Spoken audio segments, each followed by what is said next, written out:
Funding for this edition of One-on-One with Steve Adubato has been provided by Horizon Blue Cross Blue Shield of New Jersey. Here when you need us most, now and always. PSE&G, committed to providing safe, reliable energy now and in the future. NJM Insurance Group, serving New Jersey's drivers, homeowners, and business owners for more than 100 years. Englewood Health, Investors Bank. Summit Health, a provider of primary, specialty, and urgent care. The New Jersey Education Association, the Healthcare Foundation of New Jersey, and by NJ Best. Promotional support provided by Meadowlands Chamber, building connections, driving business growth, and by New Jersey Globe. This is One-on-One. I'm an equal American just like you are. The jobs of tomorrow are not the jobs of yesterday. Look at this. You got this? Here it is, man. Look at that. Life without dance is boring. I don't care how good you are or how good you think you are, there is always something to learn. Do you enjoy talking politics? No. People call me because they feel nobody's paying attention. Our culture, I don't think, has ever been tested the way it's being tested right now. Such a good question. High five.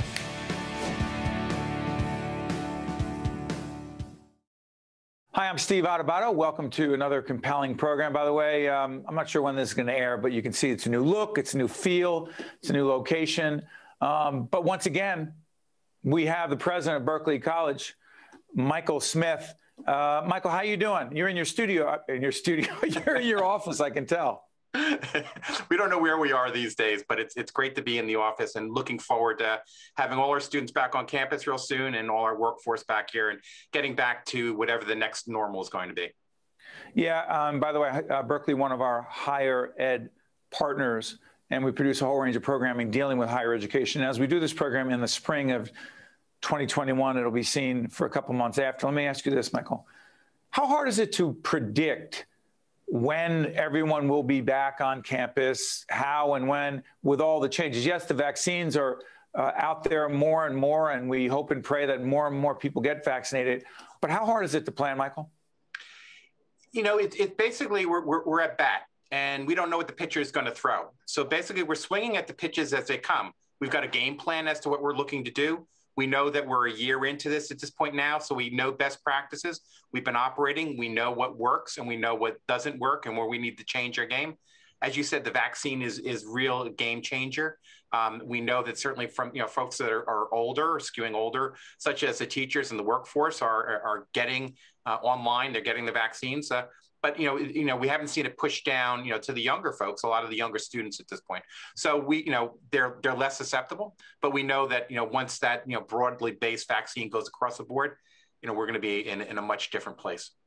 Michael, let me ask you this: vaccine distribution. As we do this program, we've done so much on vaccine distribution, vaccine awareness. People see the website up about vaccine, what you need to know, COVID-19, what you need to know. But let me ask you this. Higher ed institutions, some of them are very actively involved in this, and that includes yours. Talk about it, vaccine distribution. Absolutely. So Berkeley has medical programs and all sorts of medical certificates and degrees associated all the way up to the master's level, which we'll be expecting to be offering this fall, master's in nursing. But we have practical experience. So our students are learning the methodology. They're learning how to inject, and sometimes they practice on apples and oranges, and now they have they're getting the real life experience. So we have over 40 students and staff who are volunteering at a drive-up center in Clifton, providing vaccine to people. So it's part of that workforce that gets it out there with practical real-world experience. And that's really where the value of education is these days. There's a great opportunities to learn online, and some institutions are doing it really, really well. But it's hard to replace that hands-on experience. So go back to the nursing piece, Michael. You and I have had so many conversations about curriculum and education, and I've been honored to come and provide a series of guest lectures on leadership at Berkeley with your students. But what I'm curious about is the impact of COVID on the profession of nursing, A, and B, on the curriculum in an advanced program, a master's program, right, in nursing? Well, right, how does it change? Go ahead, I'm sorry. So you nailed it exactly. I mean, first of all, we're very appreciative of the fact that you do come on campus and our students have a great experience when they hear you talk about leadership. You're speaking, you're a very passionate speaker. You speak from the heart, and it's very meaningful for our students. So we love when you come on campus and speak. So thank you. The reality is that nursing, we know from a demand perspective, is that nursing is a physical job. You're going to need someone to do it. It's not a job that's going to be sent over to seed. It's not going to be an app that takes care of it. It's going to be a hands-on profession. We know that from an aging and from a census perspective, that the current workforce of nurses out there are aging out, and they're going to be retiring. The demand will be far greater than the supply. So Berkeley is stepping into the space, has been in the space, and providing real-world training for our students to be successful. Students come out of these programs, they get hired right away, and they have a very meaningful career. And it's important. We know, if we've never appreciated the full value of the importance of healthcare, take a look at the last year and what it means to us and our families.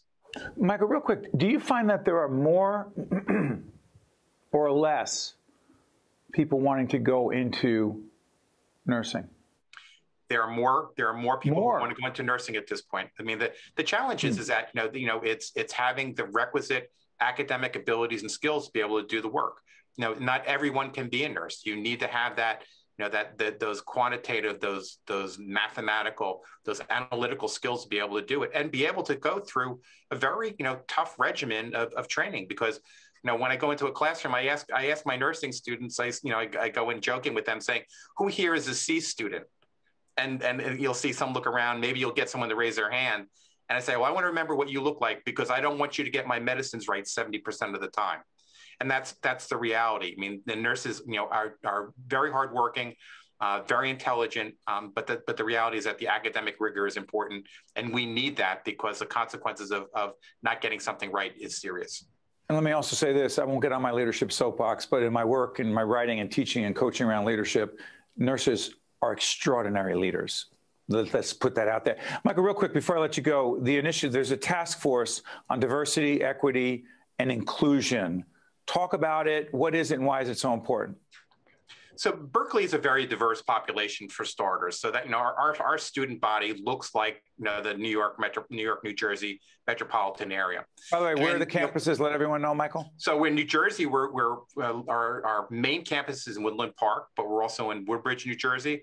We're also in Paramus, and we're in Newark, and those are our New Jersey campuses. And New York. In New York, we're right in Midtown, right on 43rd Street, between Madison and 5th, and 41st between Madison and 5th, and up in White Plains, as well as a very, very robust online educational. We've been in the online space for over 22 years at this point, so we're probably one of the leaders and had the ability to flip the switch, probably as easy or better than anyone else in the metropolitan area based upon our history. Michael, real quick before I let you go, do the diversity, equity, and inclusion piece. Sure. So, we certainly, and we've seen what happened over the summer, and sort of the troubles and the travails that went out there, and sort of the public voicing of unrest, which is important for people to express their voices. But what's really more important on the back end is that something gets done about it. It's great to have a march, but the reality is that if it's not followed up by actionable behaviors, nothing gets done, nothing changes. Berkeley College has been focused on getting things done. So we're very action oriented. Our committee is together. We surveyed our population to say, drilling down deep, asking those hard questions, saying, what are the things that we need to be better at? And these, we've focused, paid attention to it. And that's really, where we are. We know from a very fine detail perspective how our student body feels and how our staff feels. And we're acting in that way continuously, just to make sure that it is a safe place. It's a place where students have the ability to feel comfortable, that their voices are being heard, and at the same time getting a quality education that they know that will lead to employment. You've been listening to Michael Smith, watching Michael Smith, who is the president at Berkeley College, one of the higher ed partners of the Caucus Educational Corporation, an underwriter of the work that we do. Michael, best to you and all of your colleagues at Berkeley as you navigate these very difficult and challenging times. Thank you, Michael. Thank you, Steve. I'm looking forward to seeing you in person live real soon. I'm looking forward to being on campus again soon. I'm Steve Adubato. That's Michael Smith. We'll be right back.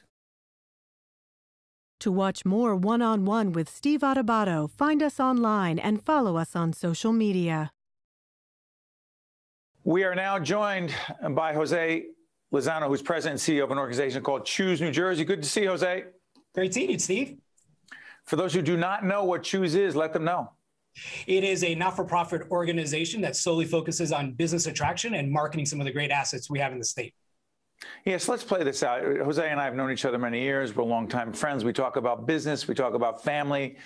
But we also talk about the challenges of COVID as we tape this program mid-March 2021, be seen later.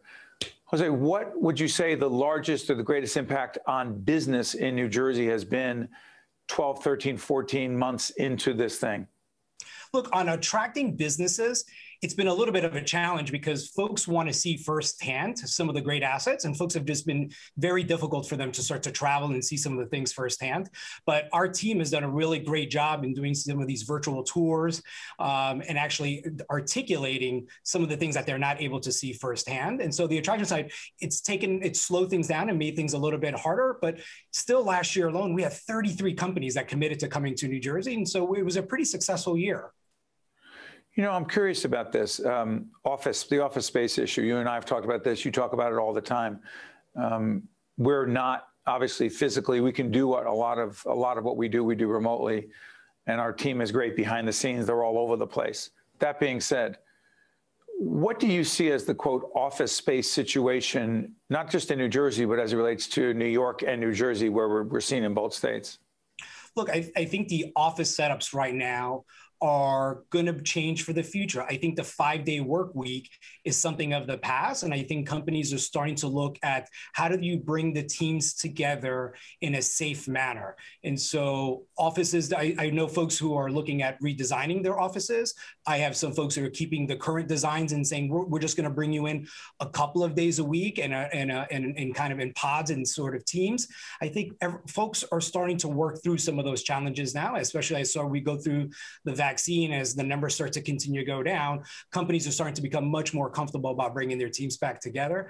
But I do think in the next couple of months, folks, you'll start to see more and more companies start to come back. The social media campaign, hashtag Mask Up New Jersey, what is it and why does it matter? Even though there are more and more vaccines being distributed, or as they say, into arms as quickly as possible. Hashtag Mask Up NJ. Go ahead. So it was utilizing influencers. You know, it's kind of the new rave and the new trend and the way you talk to millennials and the Gen Zers. And so it's utilizing their followers to articulate the message of the state and of some of the public health messaging that's going on. So we brought together about 450 influencers who were talking to the folks that are under the age of 40 years old in New Jersey about some of the public health messaging. To what end? What's the goal?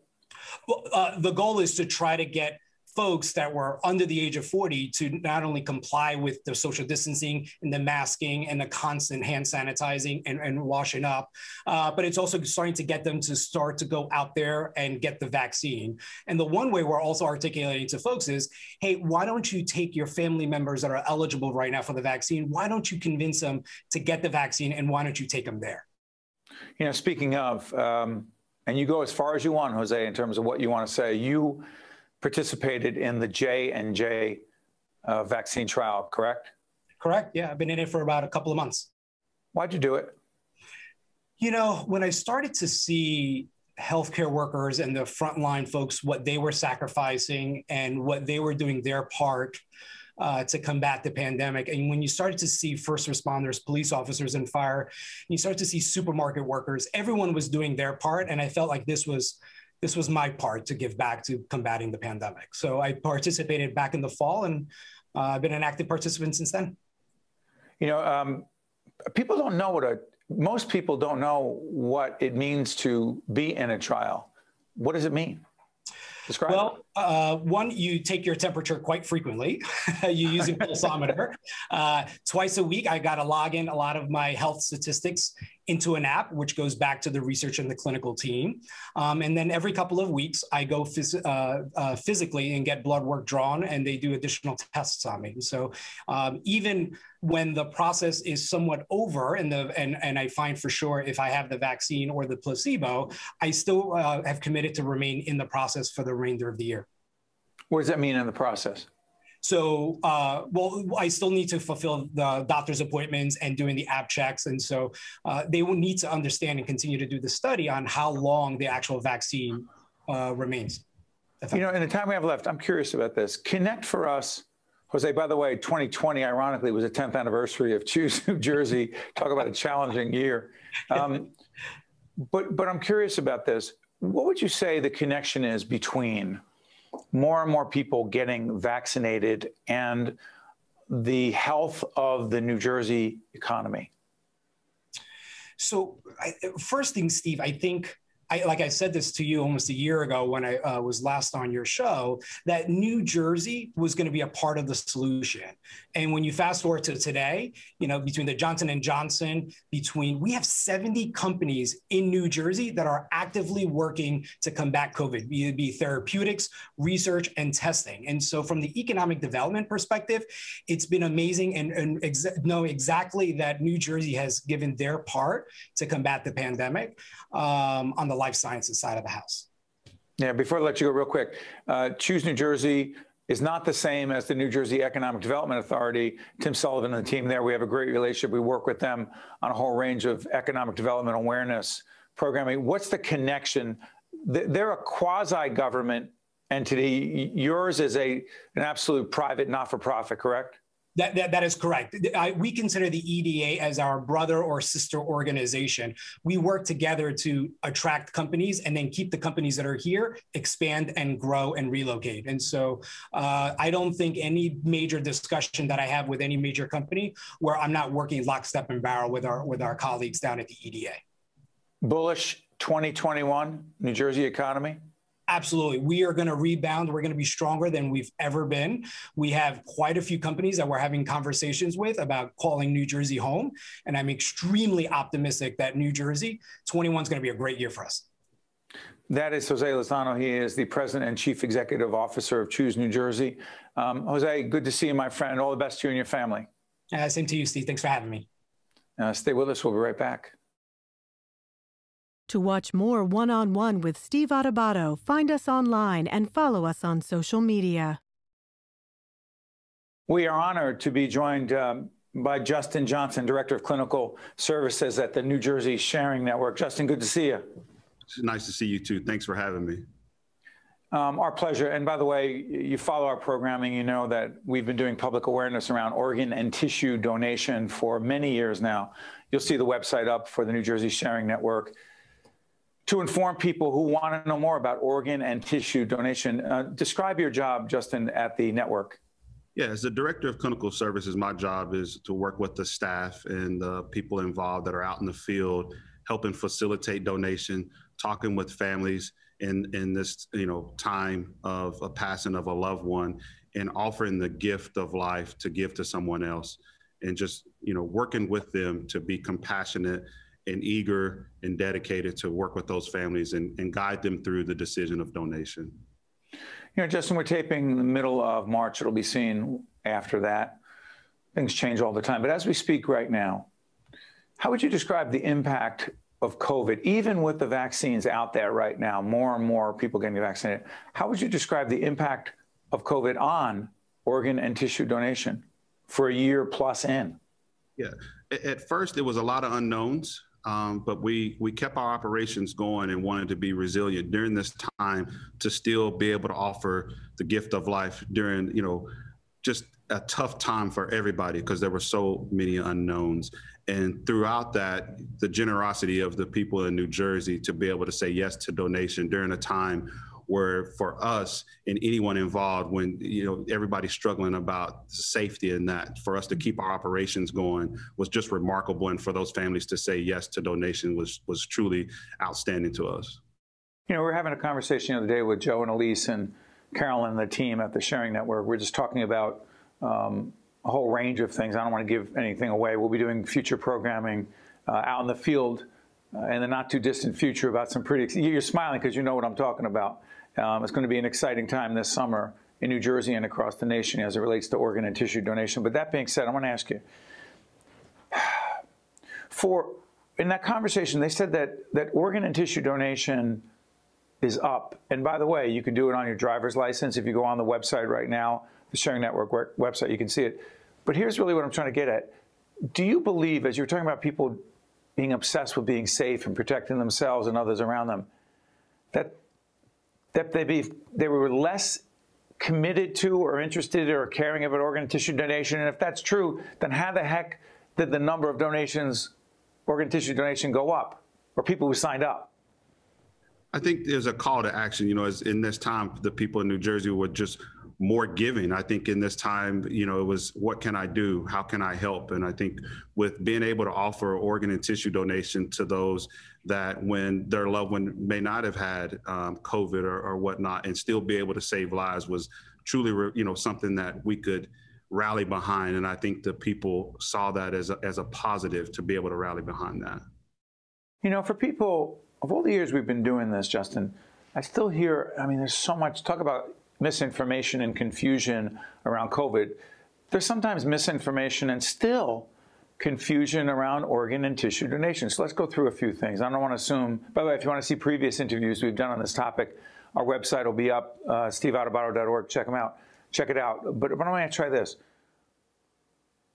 Those who think that if they have a loved one who's sick, very sick, and toward the end of their life, that the Sharing Network swoops in or somebody comes in to start talking to them about organ and tissue donation in a way that may be uncomfortable for them. That's not the case. Correct. No, it's not. And it's an opportunity. It's a way for us to offer a legacy for someone to leave at the end of their life. And what greater way to honor that by giving life. And we do so much of our work around making sure everything's safe. We do certain testing and certain things to facilitate donation in the safest way possible. And that's, you know, to also eliminate those myths that are out there when people really feel like they can't have an open casket funeral when you can. And certain things, everything we do is surgically done in the operating room and with care and concern. And we're there from beginning to end. And we also rally behind that community to have those, they become part of our family. So we have a lot of outreach, a lot of things that we do here at the network, and you know, and it's big, and it allows for families to heal with losing a loved one. Tell folks about the religious side of this, who think their religion, not who think, who believe that their religion may bar them from saying, I want to donate my organs to give the gift of life to someone else. Go ahead. Right.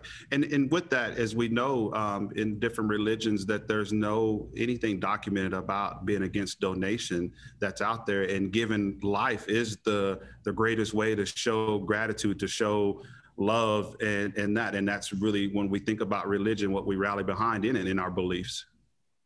That's interesting, the way you frame that. Let me ask you, one of the things that struck me over the years when we've been out there for the 5K or the other activities that are public, and I get to meet people who've lost loved ones. Many times they've lost a child, and a decision was made to give the gift of life, organs and tissues of that lost child to so many others.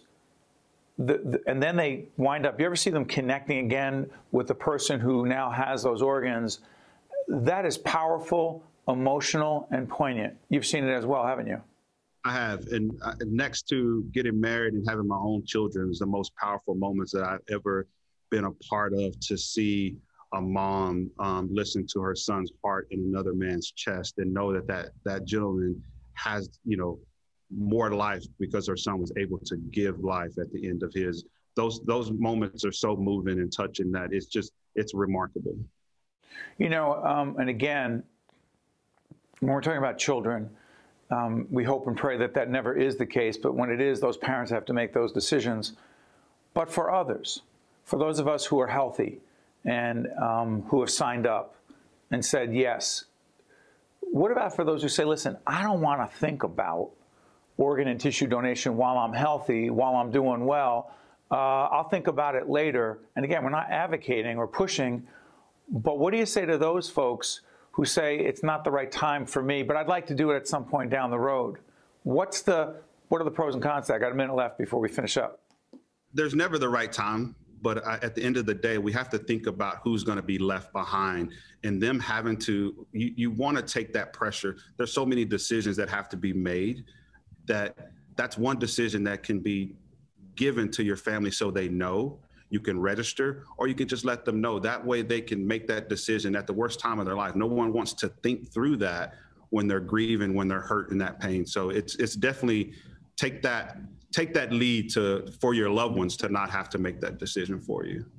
A few seconds, 1 to 10, how gratifying is your work? 10, I would say 20. Yeah, I'll tell you, it has been an honor as a broadcaster, but more importantly as a person. And my wife donated her kidney many years ago, and I saw it firsthand, the impact that it had. So I want to thank you, Justin, and the team at the Sharing Network. Keep doing what you're doing every day, and we appreciate you joining us. All the best. Thank you. My pleasure. I'm Steve Adubato. It has been my honor to be with you, and check us out again next time. One-on-One with Steve Adubato has been a production of the Caucus Educational Corporation.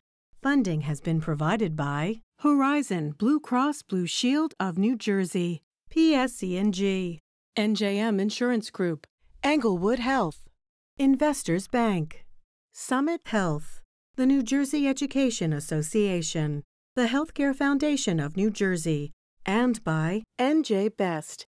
Promotional support provided by Meadowlands Chamber and by New Jersey Globe. NJM Insurance Company has been serving New Jersey policyholders for more than 100 years. But just who are NJM's policyholders? They're the men and women who teach our children, the public sector employees who maintain our infrastructure, the workers who craft our manufactured goods, and New Jersey's next generation of leaders, the people who make our state a great place to call home. NJM, we've got New Jersey covered.